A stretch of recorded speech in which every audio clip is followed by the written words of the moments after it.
I'd like to introduce you to today's presenter, Karen Ma. Karen is a leading WHS and culture consultant and speaker. She partners with and presents to a diverse range of industries and clients across Australia, from the NRL to emergency services, retail, tech companies, hospitals, manufacturing, legal and accounting firms, government agencies, private schools, construction and mining. Her experience spans over 17 years, firstly as an employment and safety lawyer in Australia and the UK, and then through her own consultancy formed in 2010, and more recently as a keynote speaker. She has worked on over 300 cases from all parts of the process, including legal, investigations, advisory and process improvement, including working with many organisations during times of crisis and following workplace fatalities. She is passionate about the prevention of psychosocial hazards in the workplace, such as bullying and sexual harassment, and focuses on the fundamentals of great culture and leadership to make this happen. Please welcome Karen Ma. Well, good morning, everybody. I hope you're all well today. Thank you for being here and investing the time. And yeah, welcome to all of you, and I hope you're all safe and well. I know it's all everything's just a bit crazy at the moment, isn't it? Thank you, Richard, for the introduction. So yeah, obviously today we'll be talking about workplace bullying, and I've been working in this space for, as Richard said, over 17 years now. So hopefully I've got some good insight to share with you. We'll talk about, we'll go through all of the different, I'm just going to I'm sharing my slides here. We'll talk about all the different, where we're at in 2020, what sort of, where are we with workplace bullying and sort of the harassment piece as well, as we're sort of moving into this sort of time, why we need to get really good at this. And I mean, we only have to open up the papers and almost every day there's another organisation or another individual who's under the spotlight for this sort of poor behaviour, and also with regard to culture as well, and to the organisational side of it and the people side of it. Why do we need to be great at this? What it is. So we're going to really go through the definition today of workplace bullying now that we have one since 2014. We'll talk about what it isn't. We'll cover a little bit about what reasonable management action is as well, because that's sort of like an exclusion to workplace bullying.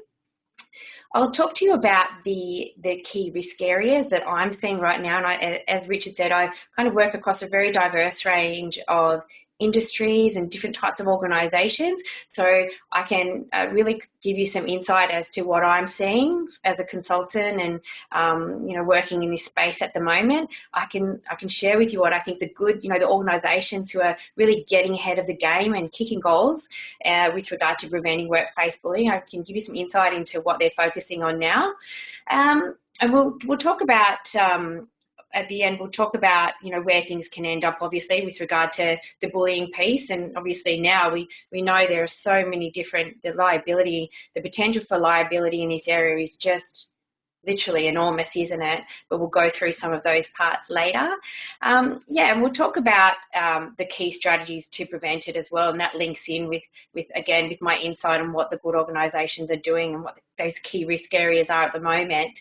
So the plan is this will be for about an hour, our session today. So we've got quite a lot of content, so we'll push through it. And as Richard said, put any questions in the Q&A box, and we'll either talk to the questions as we go through today, or we'll cover them at the end of the session. So hopefully that all sounds good for everybody. So just before we get into all of the, the content, it's just so important at the moment, particularly, and I use this slide even pre-COVID times, but obviously the content we talk about, for some people, it can be a little bit upsetting because we're talking about behavioural type risks here. So, when we're talking about bullying and we're talking about harassment, for some people it can make them think about, for example, a situation they've been involved in the past, or it might be something that they're going through at the moment. So just to be, just want to really really stress that if there is anything going on for you, and if you are struggling at the moment, and it might be the fact that, maybe COVID-19 has put an extra layer of stress over the top of everything else going on, that just to really remember that we have these amazing emotional support agencies in Australia, and they're available to all of us at the moment. And it's, we should be asking for help if we need it, and we should be, wherever we can, particularly if you're in a leadership role, really reminding everybody that these are available for all of us. And a lot of these organisations have very specific services that are very tightly related to what's going on with COVID. Again, huge uncertainty at the moment, a lot of additional stress, so please just always remember that and keep pushing that wherever you can within your organisation right now. So Richard, he was kind enough to give you a little bit of background on where I've been, I guess, over the last 17 years. So just really briefly, I started as a lawyer in this space, and I would keep getting the cases, and they'd be the same, even in Australia and the UK, it would be the same clients, almost identical cases, but just with different names and different players involved. And to me, that got very frustrating, to be honest, and it was very reactive. And so I really wanted to, I switched and I sort of jumped ship from the law at least 10 years ago now, and started my own consultancy, just help people get ahead of the game and work with organisations to get them ahead of the game in this space, because I could very much see the damage that it was, placing on individuals and on organisations just across the board. And to give you a bit of insight into the types of cases I've worked on, there's just I think I've pretty much seen it all, to be honest. I've seen all the way down to, a worker spraying a chemical in somebody's face, people being abused in meetings, people being belittled with comments, people being physically abused, intimidated, basically everything, the whole sexual harassment piece as well, which of course that's relevant here, because if it's repeated, then it can also fall within the bullying piece now.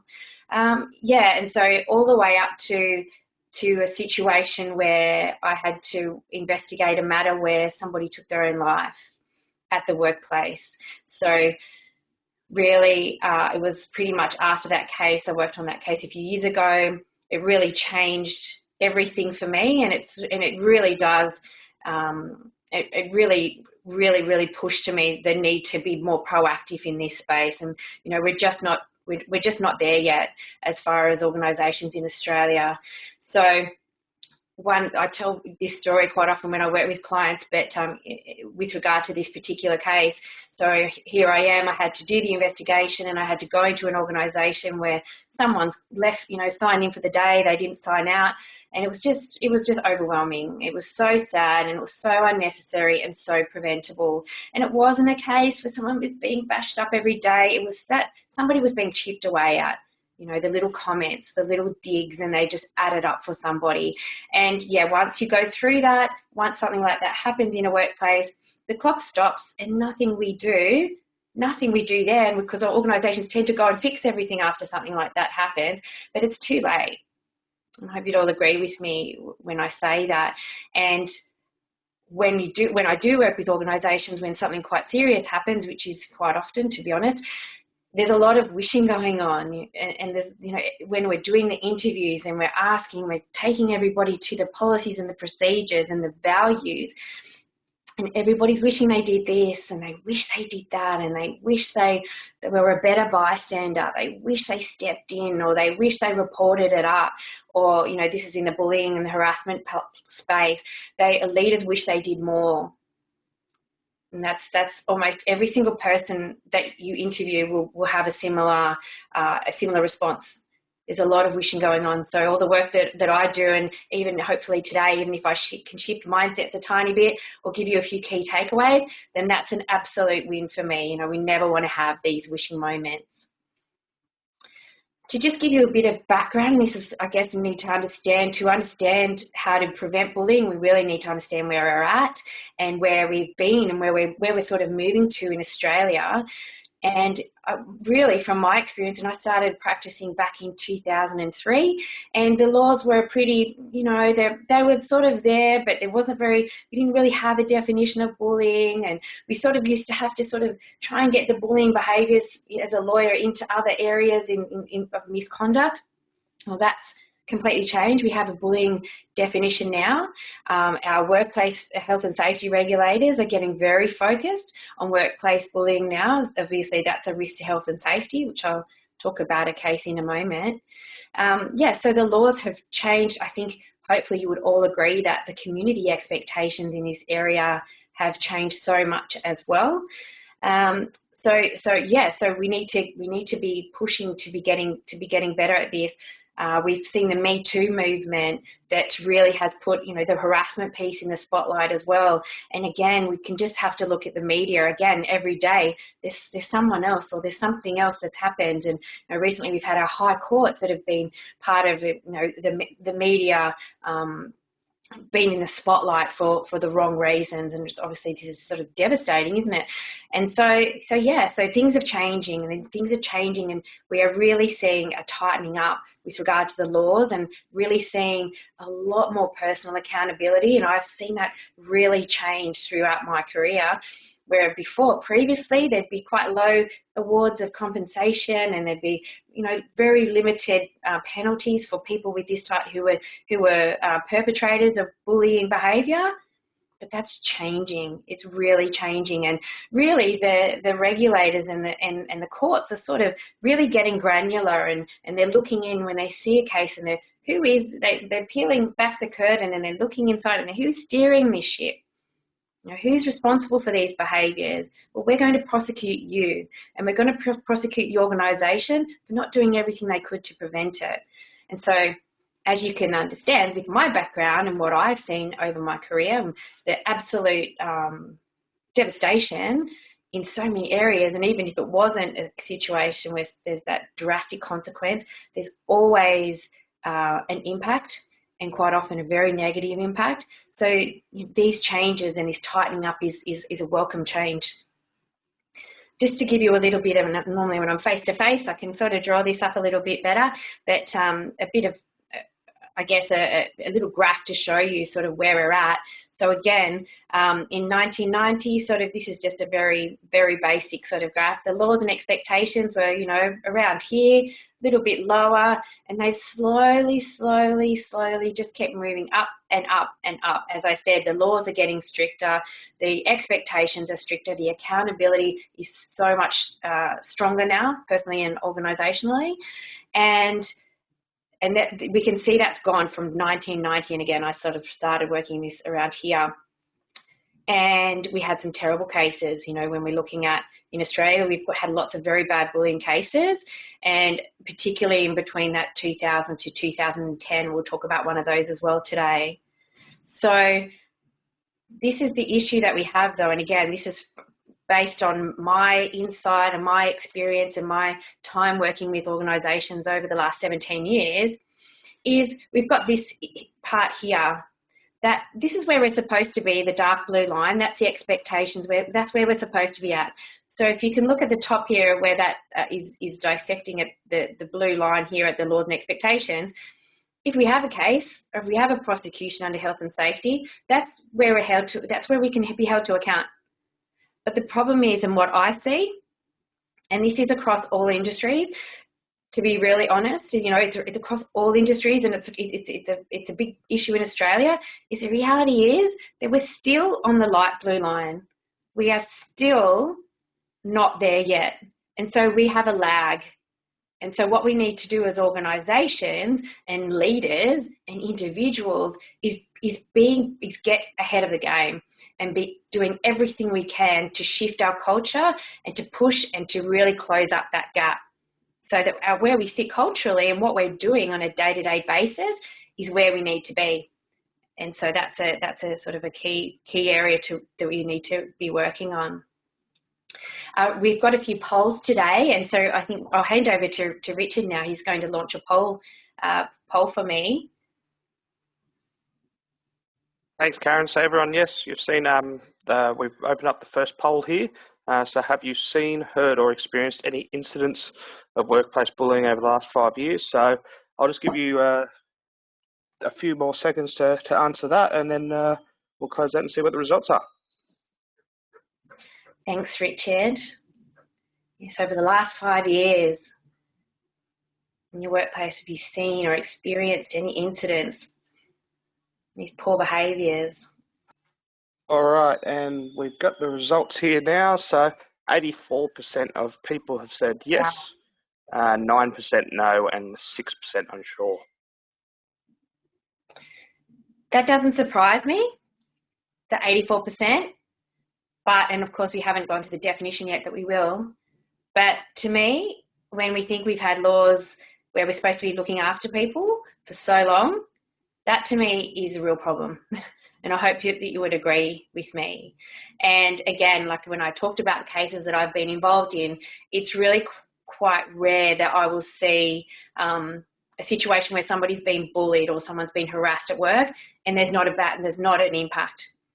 Quite often there is a serious impact health-wise, or it might be, within the team, or it could be to other people, to family, to friends who are part of it all, and obviously the organisational impact, the reputational damage, the loss in productivity, everything. It's just really, really big. So I'll just go back to my slides now.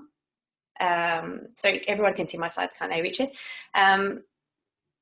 So when we talk about workplace bullying, what we know is really key in 2020 as we move through this is to understand that this is a health and safety matter.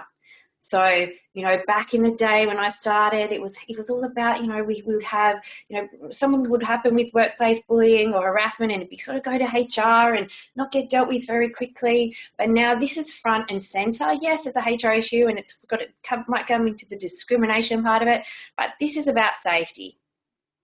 My background is very safety, and it's just, if people are going to work and they're not being treated properly, that is an absolute risk to their health and safety. And when we talk about health and safety, we need to be providing that safe workplace for physical safety and psychological safety. And so this can affect, workplace bullying affects physical safety. I see it all the time, and it affects psychological safety like in an unbelievably enormous way.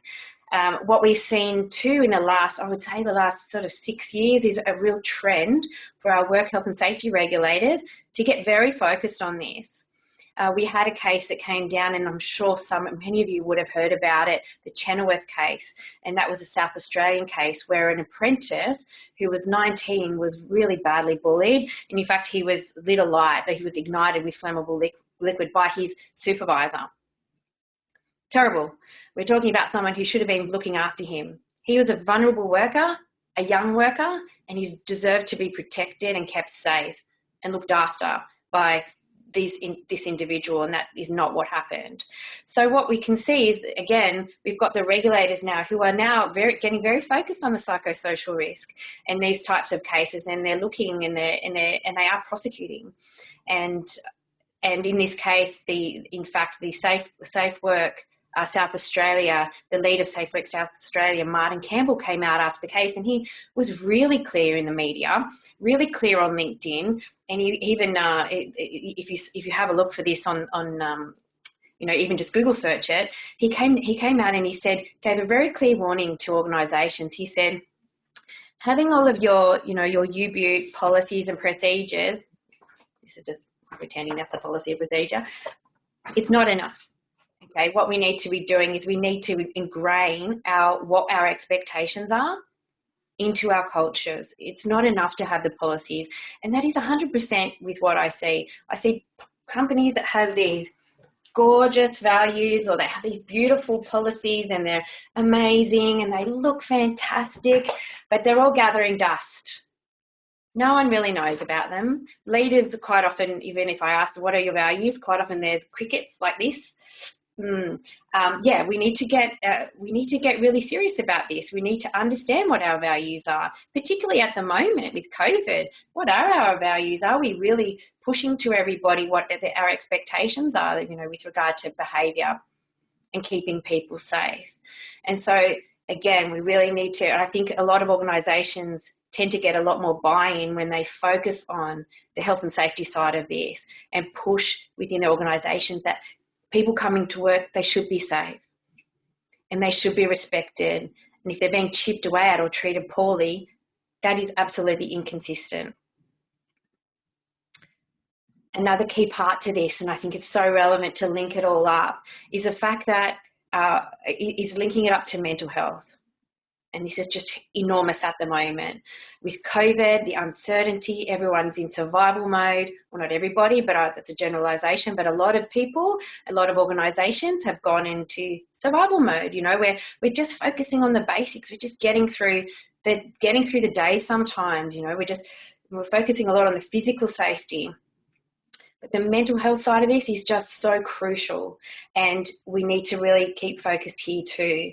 A lot of the statistics, you know, in Australia, we've had some amazing research that's been done over the last 5 years, really trying to connect the dots about bullying and harassment and the impact on mental health.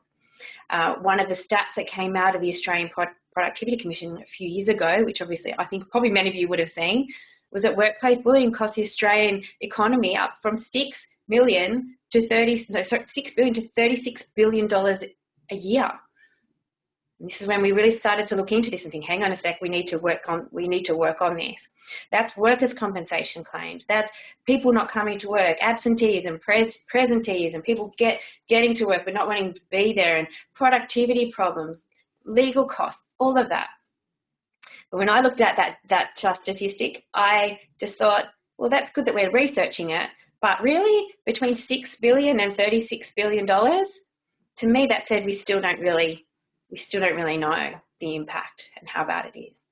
Last year, the Australian Productivity Commission, again, because we know that mental health is massive and it's a big thing we need to get focused on, they said that they came out with a statistic that between 1 and 2 Australians over their lifetime will suffer from a mental health condition.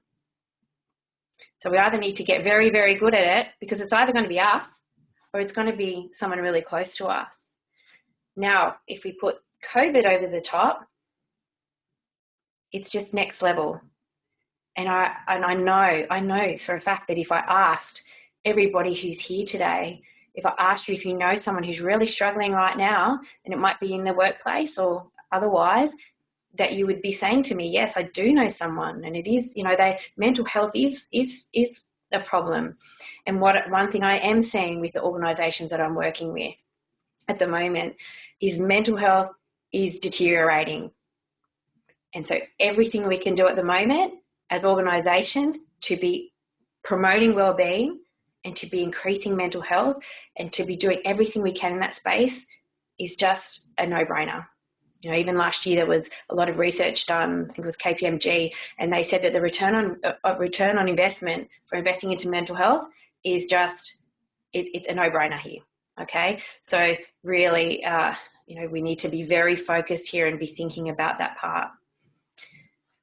One of the key parts with bullying that I find is that, you know, we can never assume that people understand what it is. We can never assume. I did work recently with someone who's been convicted of bullying in Australia.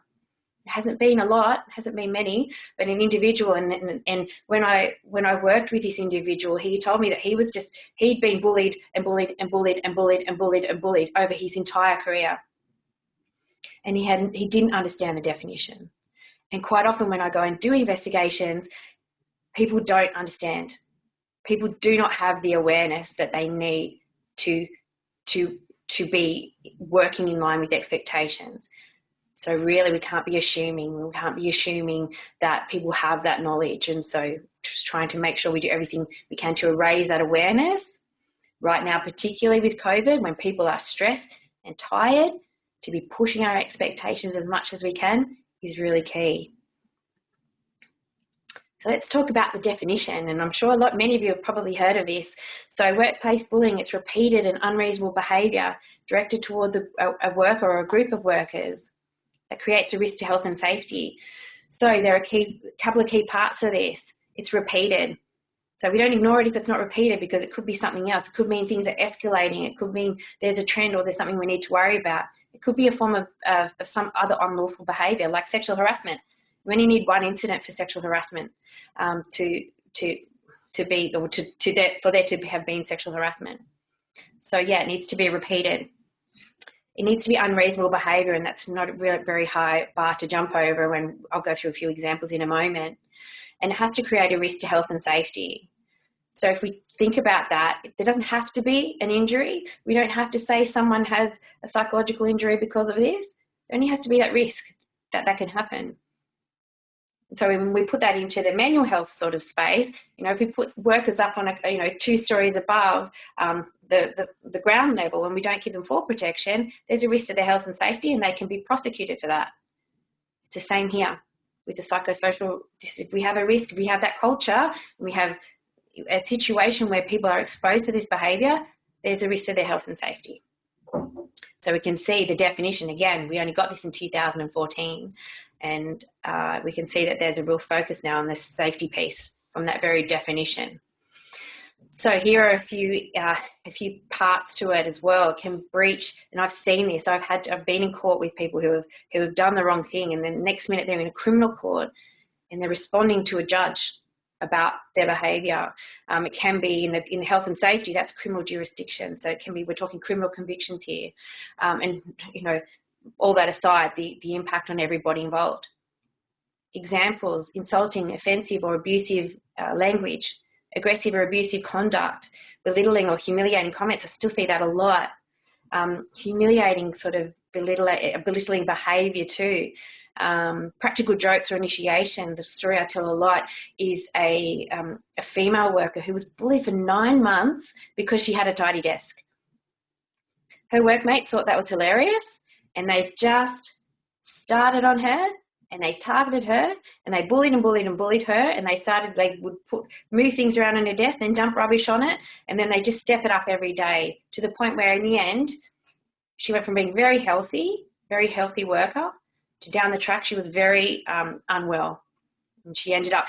The evidence was, and I did work with her after the fact, that she didn't work for 2 years. From someone who was a great worker, it's just absolutely unnecessary yet again. So unjustified criticism or complaints, or malicious complaints. It might be spreading rumours about somebody. I see that a lot. Deliberately excluding someone or isolating someone from workplace activities. There's a few more here too. Victimisation. This is a huge, huge part of all of this. People need to understand that they're not allowed to, you can't be paying people back for, they want to raise an issue or they want to lodge a complaint. This is a big area of awareness that we need to focus on, people to understand that is not okay. And there's actually, in some instances, that's a criminal offence. But again, we need to raise the awareness on that. Giving employees a deliberately impossible task. This happens a lot I see with apprentices, and it has happened over the years. We've had some terrible cases. Again, there's the spreading rumours, withholding information that's vital for people to get their work done.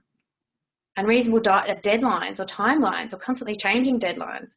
That's more of a management part to it, isn't it? Setting tasks that are unreasonably below a person's skill level. I had a case involving a very senior person who ended up having a new manager, and he was close to retirement age, and everything changed for him just before retirement age. And the new manager was giving him all of these tasks that were very, very under his skill level, and coupled with quite a few other allegations, it was very upsetting for him. So unreasonable management action. And I think when we talk about the claims, and in my experience, I would say in my sort of over my time, that I would say probably about the bullying complaints, about 80% or 85% of them are alleging that the manager's behaviour is bullying, or that it's unreasonable management action. So sort of the same thing.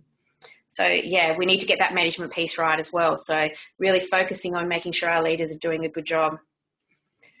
So what is not bullying? Again, we've all got this. This is from our new definition in 2014. We've got the Stop Bullying jurisdiction from Fair Work Commission, Fair Work Australia. So what they say is reasonable management action is not bullying. So that's an exclusion, or single incidents. So we talked about that before. And now with the reasonable management action piece, what they really did is there was so much consultation in this area before we got the definition. And when the Fair Work Commission, they were creating the Stop Bullying jurisdiction, they really had to think this through, because a lot of organisations and managers were kind of just freaking out, thinking, we're going to be targeted, everybody's going to say we're a bully. And so what they did is they came up with this concept called reasonable management action, and really to give managers that support, and to say, what, you're, as a manager, you are there to direct and control work, and that is what we want you to do. I mean, we want managers to do to performance manage. We want managers to take disciplinary action when it's needed.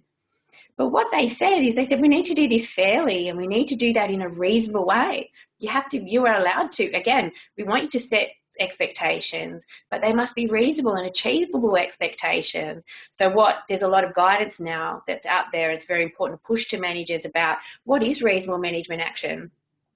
And to be honest, what is reasonable management action right now during COVID is probably quite different to what it was 12 months ago. So if I was going to performance manage a staff manager, or maybe someone who's remote working, I would probably do it a little bit differently now, because obviously there's so many other factors that we need to take into account when we're doing these types of management action parts. Just really quickly, I want to tie into harassment here as well, because if we've got the racism, if we've got that, this is unlawful harassment, sexual harassment, the age discrimination, if you've got those kind of taunts and those sorts of comments, then that, if they're repeated, they can also fall within the bullying part as well. So there's a lot of moving parts to this, very broad. So now I think many of you probably would have heard about this case, and when I talked to you about my graph earlier, this is one of the really serious cases that's happened in Australia. There's been quite a few, and I've spent time with the families involved with these cases, not Brodie's family actually, but a few other families, and there's no winners there, trust me. This case was around 2006, yeah, where Brodie Pamlock, she was a waitress, and she worked in a cafe called Cafe Vamp in Victoria. And she was, the evidence says she was relentlessly bullied for a long period of time. And she was working there. She was just saving up her money to go and work overseas, and she was going to work, do social work when she came back. But unfortunately, she was bullied so badly by her supervisors, one who was her boyfriend, that she took her own life, which is just devastating. And again, but there's been so much work that has been done off the back of these terrible cases, where we've really shifted the needle and we've really pushed things. And as I said at the start, the expectations and the laws have gone up and up and up and up. Now I'm going to share with you just a short video, and it's of Brodie's parents, and they're just talking about bullying, and I think they have some really, really great messages, particularly regarding bystanders. So I'll play that for you now.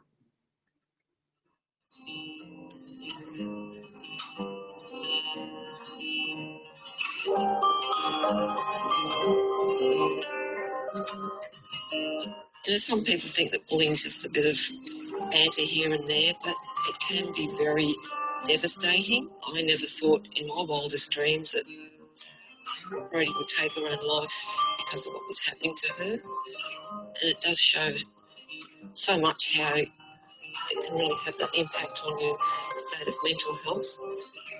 She was really into everything, Brodie. She was everything from a gun-nut guy. She played soccer, she played footy with the boys, basketball, netball, singing lessons, you name it. It was like she wanted to fit everything into she possibly could when she was young. Brodie was a very strong person. She always used to look after other people and really step in when anyone was having a problem. So that's why we couldn't understand why or what was going on with these people with Brodie. What they did was they broke her. That someone can actually contrive to damage someone so badly that they will take their own life. It's broken our hearts. But I'm afraid that Brodie was naive. She thought she could stand up to these people.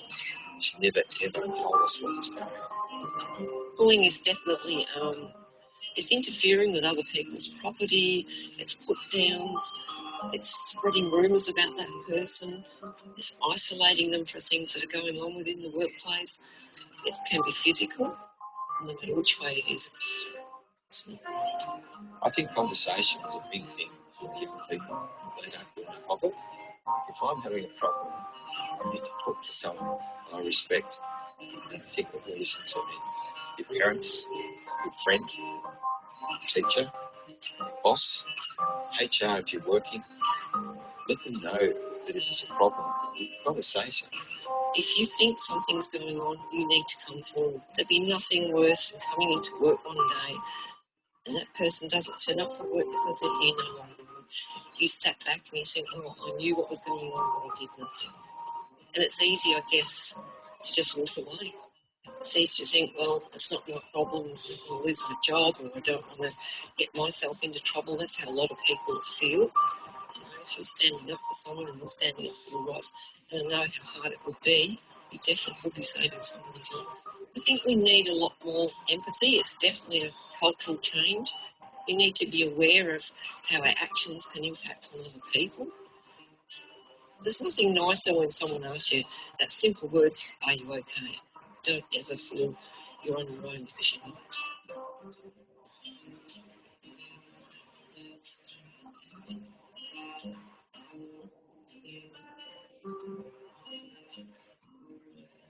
So I'm not sure whether any of you have seen that video, but I mean, I've probably watched it 300 times. And every time I feel it, I've got 2 kids and I just cannot imagine going through that. Yeah, it's so, would you agree, it's so unnecessary.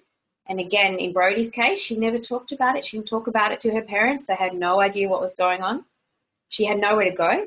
She was working in this little cafe and everybody was, was complicit really because, she's in this situation and people are, she just had nowhere to turn. And so that's why we have to get good at this and we have to raise awareness that this is not okay. And these are the ramifications and this is what can happen. We can hurt people. Yeah, it's really, really upsetting, isn't it?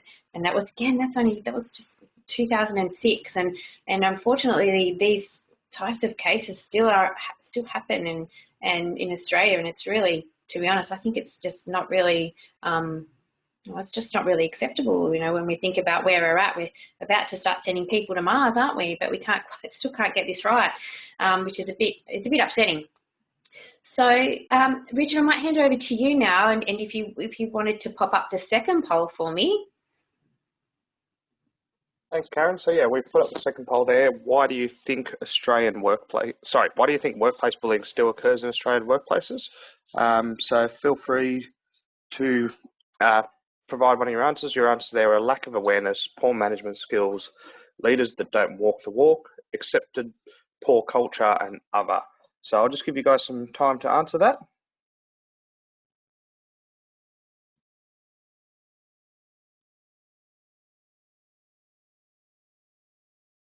Some of these cross over a little bit.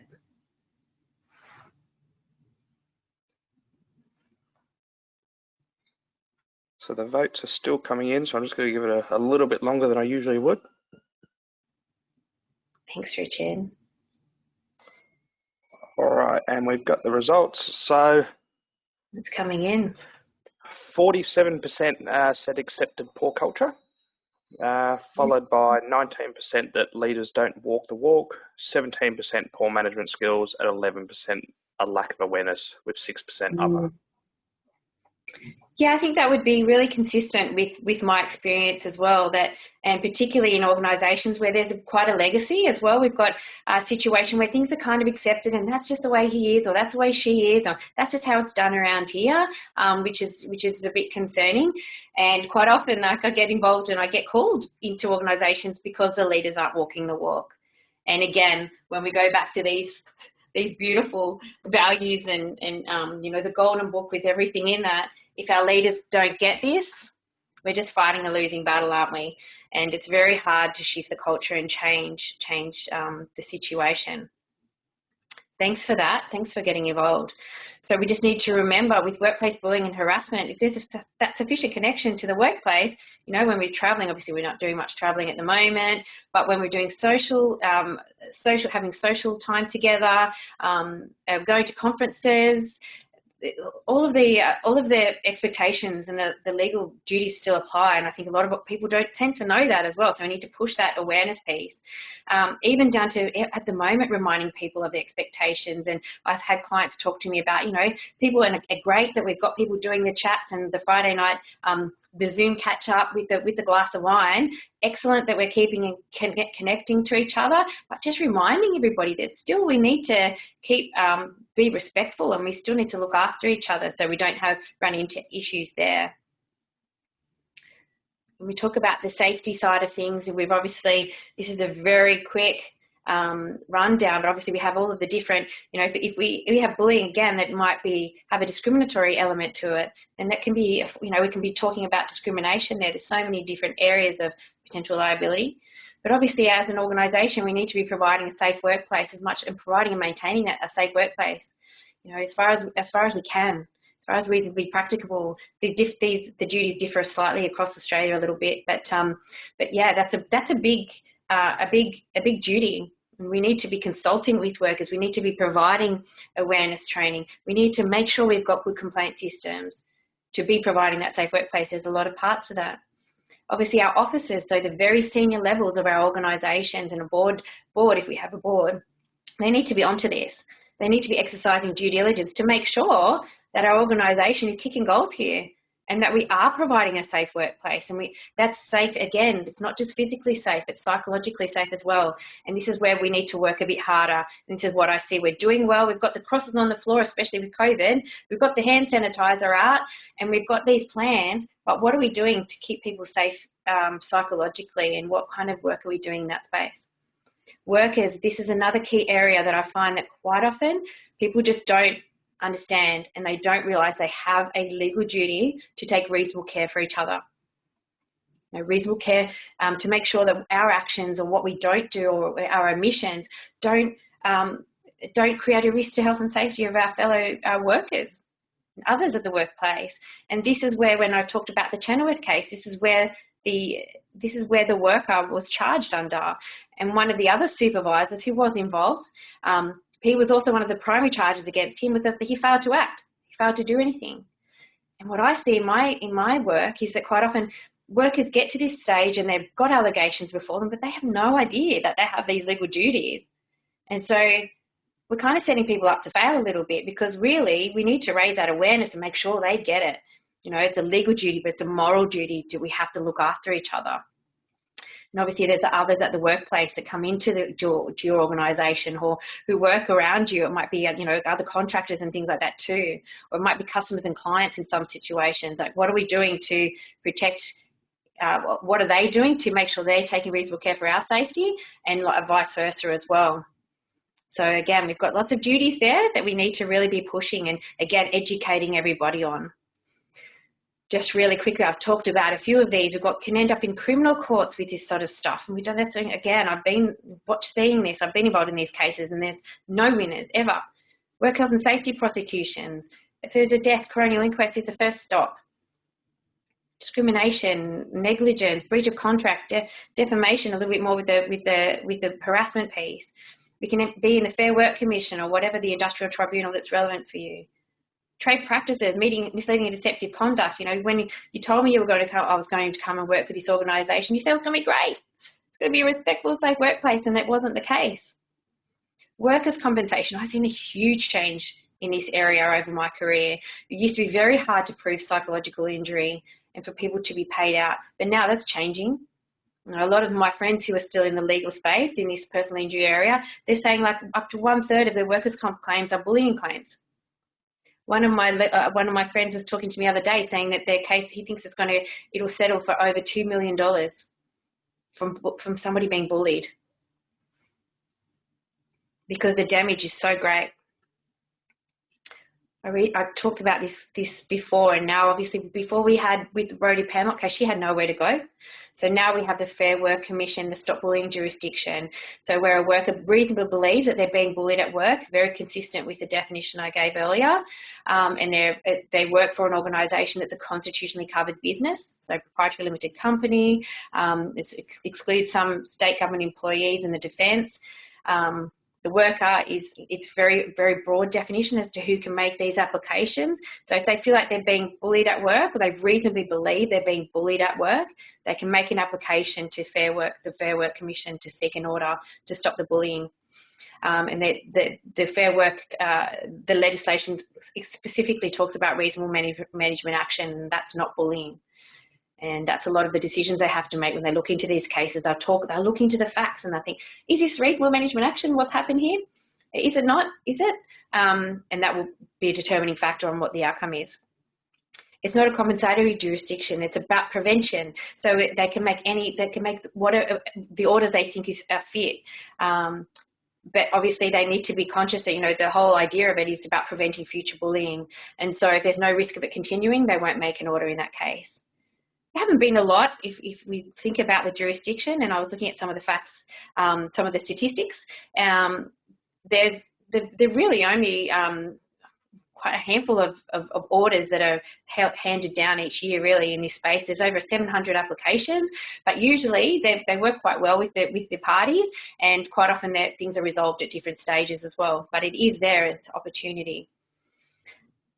So if anything, my message from today, and we talked about it a little bit as we go through, it's about prevention as much as we can. A lot of organisations I work with, one particular that comes to mind, they just were fighting fires all the time. I think they'd had 14 claims of bullying in a 12-month period, and some were very, very serious. And so when we work with them and we partner with them to get them ahead of the game and to start looking at what is going on here. Why is the culture so toxic? How can we get better at this? Why are your policies stuck in folders somewhere that no one even knows and no one cares about, no one follows? So when we talk about prevention, firstly, when we talk about health and safety, we need to focus on what our risk areas are. Take that risk management approach. That's a big piece of advice I would give you. Look at it and think, what's going on at the moment? How can we protect our people from this this is a known risk now. It's not like, it could happen. It's like we know bullying happens in Australia across all organisations, across all industries. So I would really recommend that you look at what can be these sort of stresses that come with what we're calling at the moment pandemic bullying. So that's a term. That's my term. I made up that term. But what we've got organisations that we're in, as I said, survival mode. We're just getting through stuff, or we might be crazy busy, because we've had to pivot everything. Or we might be crazy busy just treading water. And there's just so much stress, isn't there, that's involved with that. A lot of organisations I work with are having a lot of issues with customers and clients. Customers and clients they're all going through this as well. And so they're taking it out on everybody else. And again, just look at the media in Bunnings, the prime example, and Woolworths.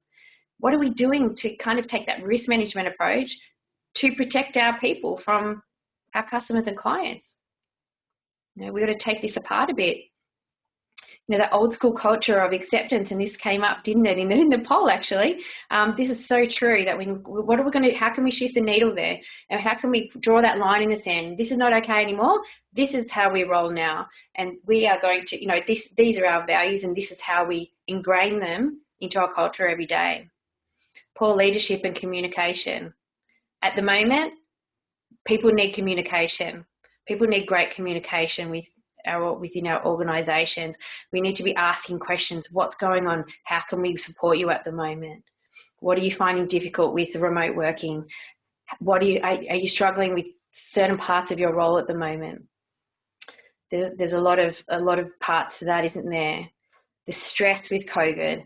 I mean, God, I've been stressed with this over this last couple of months, of course.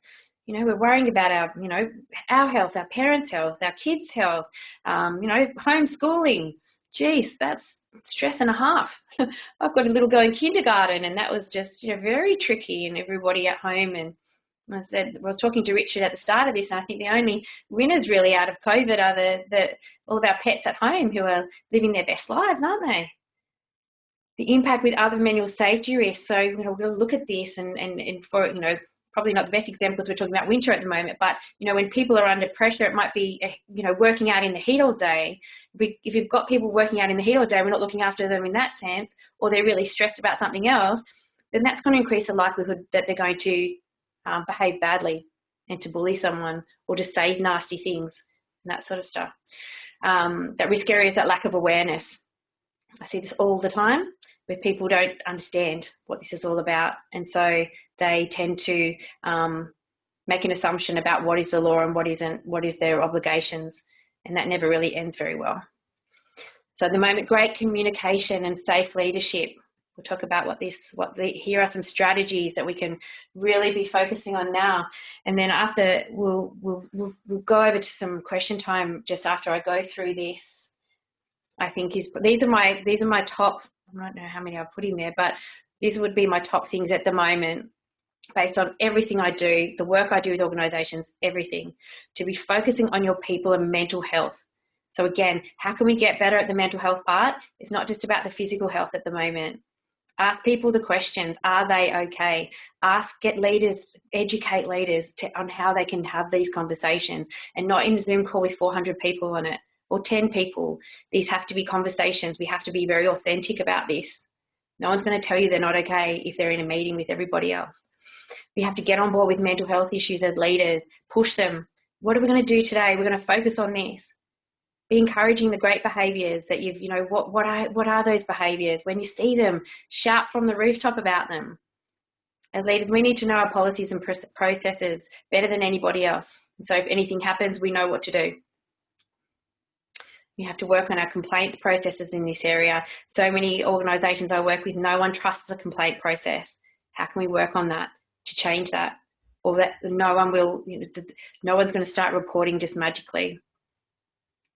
We talked about this just a little bit earlier. What are your team? What are the known risks and trends? A big part, as I said before, are customers at the moment. Customers who are losing it. Customers who are stressed. And they take it out on all of your staff. How can we do that a bit better as far as taking that risk management approach, that health and safety approach? Because we know it can happen. So how can we pull that apart a bit? Encourage active bystanders. This is a whole education piece and really big part that came out of the Australian Human Rights Commission report and the National Inquiry into Sexual Harassment in March this year. They said we need to make our bystanders, we need to empower them, and we need to get people used to situations, and so give them tools so that they can be better bystanders. Keep working on leadership. Leadership is not set and forget. I continue to learn all the time and teach myself better things so I can be ahead of the game. And I teach leaders and I work with leaders to be better and ahead of the game. If we're not looking after our junior leaders and we're just pushing them up because they're technically great, don't expect them to be great with people, because quite often that's just not the case. They need to learn how to have difficult conversations. So the health and safety, obviously the officer's duty, make sure everybody understands if they're an officer, what are their duties and how can they be demonstrating their health and safety duty of due diligence, not just around the physical side, the physical health, but the psychological health as well, because if something happens, that's what they're going to be asked about. And not just for that, obviously, but to be shifting the culture. And also to be getting advice if something's not feeling right, or really be pushing to everybody within the organisation, especially your leaders and junior leaders, that they get advice if they're feeling like something's not quite right, or if they're identifying a trend in their area. So Richard, I might just I thought maybe we could ask if there's anybody has any questions at this stage. So these would be my key things to work on now. And this is what I am pushing organisations, and the best organisations who are kicking goals here and they're keeping afloat and they're doing well and their people are coping. They are focusing on these parts. So I don't know if anyone has any questions. Thanks, Karen. Yeah, if you've got any questions, please submit them through the question Q&A box, and I can pass those on. So we do have two here that I've collected throughout. So the first one's from Brian. In the instance of a person taking their own life in a workplace as a result of bullying would now be captured by the workplace manslaughter provision in Victoria. Do you think that duty holders actually understand that and what can be done to get them to understand their exposure? I think it's just the awareness piece, and I see this as underdone, and it's not just because of what I do, but I think we really need to be talking and we need to be spending time and educating people on this. And obviously there has to be that connection to what's happened and how it happened for, to be sort of come within that the workplace, the industrial manslaughter part, but it's huge. And so awareness. People do not know what they do not know, and so I go into organisations and some of the smartest people and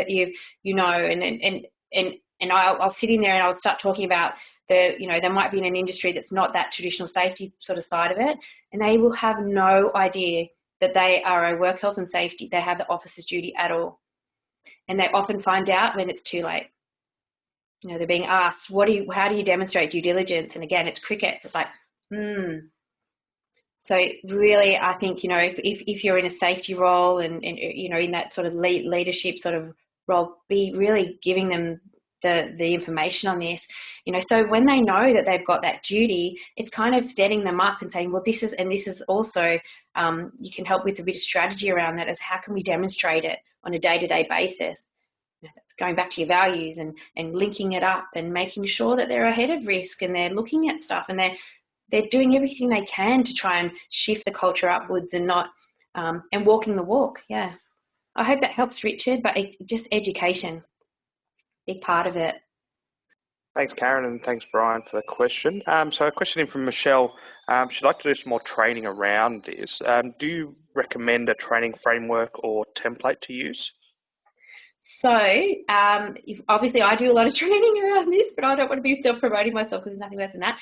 But I think I think the key is to kind of work out what sort of fits your organisation the best. And I think normally face-to-face, to be honest, is I think the best way to shift culture when you're in the room with people. But at the moment that's a little bit tricky, and so I think it's about just working with a provider and just working out what sort of fits your industry, and also what are the goals. Get really clear on what the goals are that you want from the training. What do you want to achieve, and then build the training around that. Yeah, and awareness, pushing. People don't know what they don't know. Get that part right, and then people, the sort of actually, if you look at the slide here, the ducks are lining up. If you have the awareness part and you have a bit of a system, and you start, your leaders get on board, and the leaders get it and they understand. It kind of just starts to work together, and that is when you sort of can change things, Michelle. So, yeah, work with someone that who gets your organisation and gets what you're looking for and can provide, even if it's a solution that is customised for you too. Hope that helps. Thanks, Karen. So a question in from Alex. What mental health initiatives would you suggest?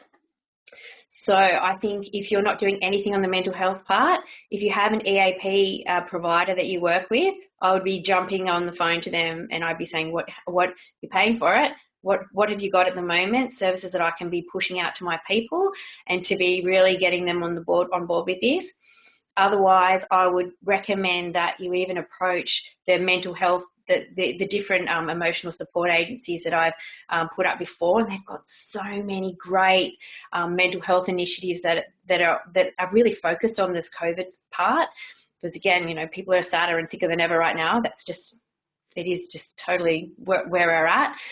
So yeah, I'll probably start there, and then if you can see that, I would, try to pull out some of what their initiatives and maybe getting leaders on board and educating them. Maybe let's push this out today, everyone, and let's focus on this. Or you might maybe do like some kind of a survey as far as wellbeing goes too.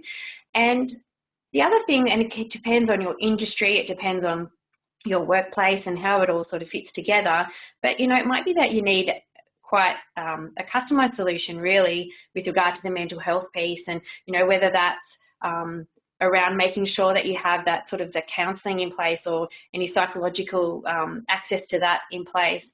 So I think what you can do is try and get the research ready and find a little bit of a solution that might work, and then even just pushing that out to your leaders and to say, look, we're going through COVID. We know that people are stressed. We know that people are struggling. This is what we've come up with, a bit of a kit. with regard to mental health. And so, yeah, start with those support agencies. Are You Okay? Beyond Blue are doing some really great things at the moment as well. They will give you some good foundations and some good things to push out.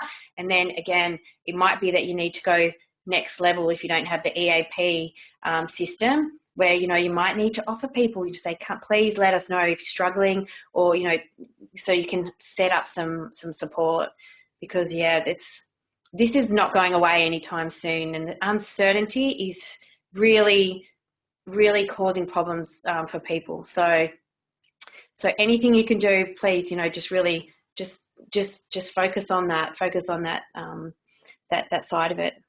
Yeah, hope that helps. Thanks, Karen. And I've got one more question, so I might use this as the last one unless any more come through. What measurement scale? This is from Prevalent. What measurement scale is used to assess the presence of bullying? What was that? Sorry, what scale? Yeah, what measurement scale? Okay, I'm not really sure what measurement scale. I think as far as sort of statistics go in Australia, or is within organisations, or is that? Yeah, he unfortunately hasn't expanded, and he's also left the webinar. So Okay, so left it too late for him. Yeah, I think, well, measurement scales, sometimes people use like culture audits, might be anonymous. That's helpful because you can, you'll get a lot more of an honest answers, you know, I find, to see sort of where we're at with regard to the bullying piece. But, you know, I've got to give the definitions and everything first. Yeah, I guess you can look at some of the data kind of going backwards, but remember that a lot of people won't complain about it. They are so scared, and fear of reporting is still enormous in Australia. There is some research that has been conducted about the prevalence of workplace bullying. I think I saw a statistic. I think there was 12%. I think there was prevalence in Australia. That was a Fair Work Commission statistic that came out a couple of years ago. But I don't know if that helps, and if I can't get a bit more information on exactly the measurement scale, but hopefully it does. Thanks, Karen. And looks like that's all the questions. So if anyone has any, please feel free to send them through. Otherwise, Karen, I might let you have a little wrap up if you'd like. Okay. Well, thank you so much. Again, I think this is such a tricky time for everybody. So just really look after your people at the moment. Do everything you can to just focus on that. As we talked about before, the psychosocial risk there. Take that safety approach, that risk management approach. Identify the risks and do what you can to close them out. Focus on your leaders, educate your leaders on how to support people at the moment.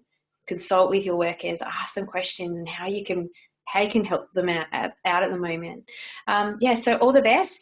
If anyone wants to contact me, obviously you can contact me through LinkedIn, or I've got my training website, workplacetrainwise.com.au, and also my keynote speaking website, karenmar.com.au. So lots of different options there, and we've created an offer as well, and I think Richard's going to send it around for a free 30-minute consultation with me that you can just, you'll get a link that's for the NSCA, and so just follow the link and you can enter your information there, and we can have a catch up if I can help at all. So yeah, wishing everyone the best at the moment, and stay safe, and just really look after each other. And thanks, Richard, for having me. It's been a pleasure here today. No, thanks very much, Karen, and appreciate sharing your knowledge with the group here. Thanks very much for that. So thanks everyone for joining us as well today. Hopefully you've got a few things that you're able to take back to your workplace. Just a reminder that today's webinar has been recorded, and this will be up in the member portal within the next 24 hours. I'll more than likely get that done this afternoon. And as Karen mentioned, I'll send through a post email, and that'll have the details around the offer of the from Karen. So thanks very much for that, Karen. Thanks. Have a good day, everyone. So that's it. Yeah, that's it from us today. Thanks for joining us at the NSCA Foundation webinar series, and thanks for your continued support of the NSCA Foundation, and we'll see you next time. Thanks very much.